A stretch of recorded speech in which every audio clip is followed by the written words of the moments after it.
দানে তোমার মহিমায় কে।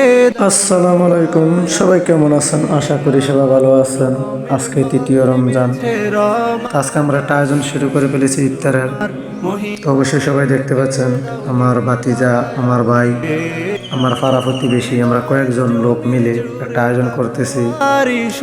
আজকের আয়োজনটা হলো বিরিয়ানি পার্টি হবে ইফতারের উদ্দেশ্যে। তো আমরা আয়োজন প্রায় সম্পূর্ণ করে ফেলতেছি। তো আপনাদের মাঝে ভিডিওটা একবারে ধারণ করলাম। খুব সুন্দর করে আয়োজনটা করা হইতেছে।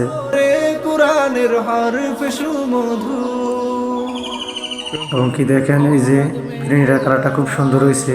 জানি না খেতে কিরকম লাগবে। তো যেরকমই হোক, যেহেতু সবাই এখানে রোজা আছেন, কেউ তো আর কিছু চাইতে পারে নাই। তো অবশ্যই আমার মতে কয় খাবারটা খুব ভালো হবে বা সুস্বাদু হবে।